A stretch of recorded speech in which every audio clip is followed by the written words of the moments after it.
Hey guys, it's Sar, and I finally had the chance to actually play a lot of the brand new Call of Duty free-to-play Battle Royale thing that's finally come out. And as you may or may not know, this has been rumors, this has been taken down by Activision quite a bit on different content creators' channels, when they even mentioned the whole Battle Royale thing when it was leaked. But anyways, that's in the past, it's out now, and we're gonna get right into it.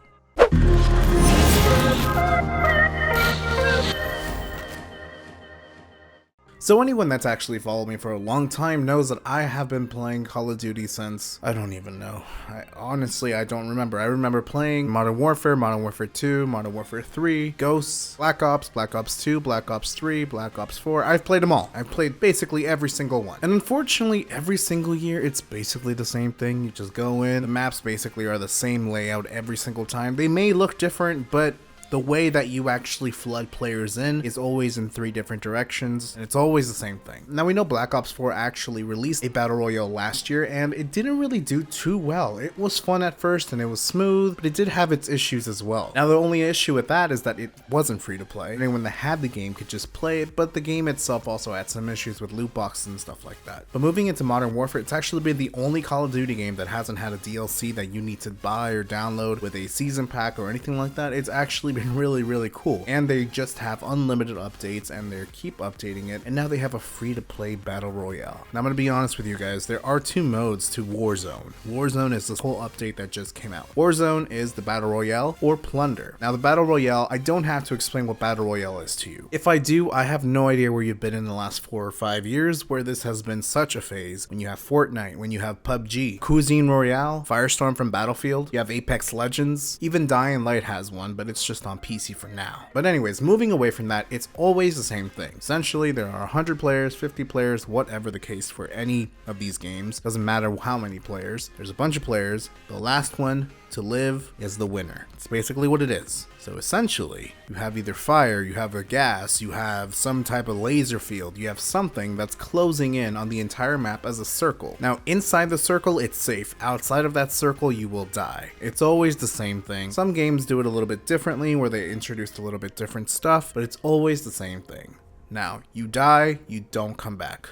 That's it. Some games have done some cool stuff to actually introduce some type of revival mechanics. A good example is Apex Legends. If you die, you have a box that you drop. A player in your team can grab that box and then take it over to a designated zone and then get you actually revived. That's a similar thing here on Call of Duty Warzone. Now for the Battle Royale, you could buy people back. You gain cash in-game by opening boxes, by doing contracts and stuff like that. And with enough money, it's usually 4,500, you can just bring people back. Now, that's after the second time. If you have died the first time, you go to the Gulag prison, where if you've played Modern Warfare, it's basically just a match of gunfight. You both have the same weapons, you have the same stuff, and whoever kills the other person first wins. Essentially, this time around, whoever wins gets back into the game.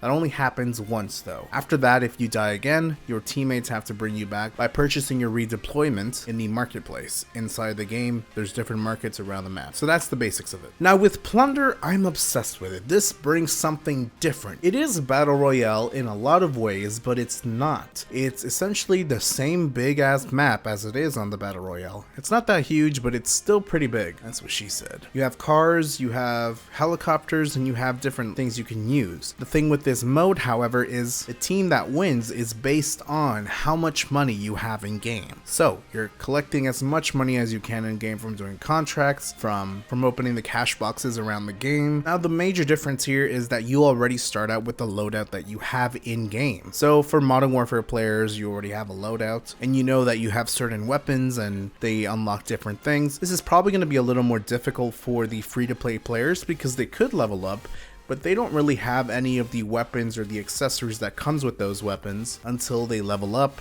until they're leveling up their weapons and all that stuff. Regardless, I love Plunder. I don't know what it is about it, and I have a weird obsession I have to admit to you guys and confess. I love running people over.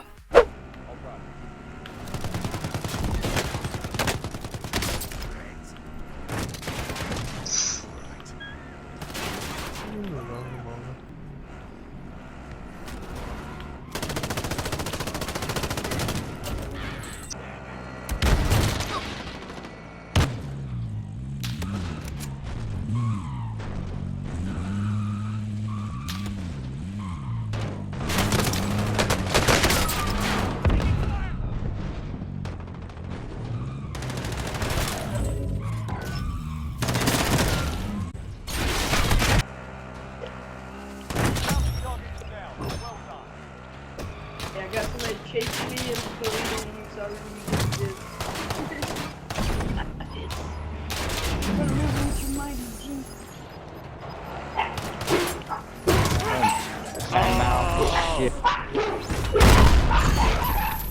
So yeah, I don't know. I really love Plunder. I love playing it. I'm playing it daily. What do you guys think? Let me know in the comments below. For my question of the day is, what is the last Call of Duty game that you guys really enjoyed if you have played a Call of Duty game? Now, if you haven't played a Call of Duty game, what is your favorite first-person shooter game? For me, it's Time Splitters. Any of the Time Splitters games, really. I really love Time Splitters 3 Future Perfect. I have fond memories of it, of being either the little girl who was super evil or being the little monkey. I think it was like a Mexican villa or something, and I used to play with my brother and friends and stuff like that, and it was a ton of fun. I loved that little map. I loved that game, and I loved the story. It was just always fun and crazy. It didn't take itself too seriously ever. And for Time Splitters 2, it's actually what started me on playing that game, and I'm super excited that Time Splitters actually is going to be coming back finally, remade completely. Super excited. If you're interested, it's called Time Splitters Rewind. I'm probably going to be doing some updates here on YouTube or on my website at sarumonin.com. So make sure to go over to sarumonin.com and subscribe to the newsletters, because it doesn't spam you or anything, but it will alert you when I have a new news post or something like that. So that's just an option for you guys. Anyways, make sure to subscribe and click that adorable bell to know when I upload a brand new video. Want to support me even further? Join my Patreon at patreon.com/sarumonin for exclusive videos, behind the scenes videos, also getting videos before anybody else, and shoutouts on YouTube and on my website, and so much more. Much love, and as always, till next time, friends.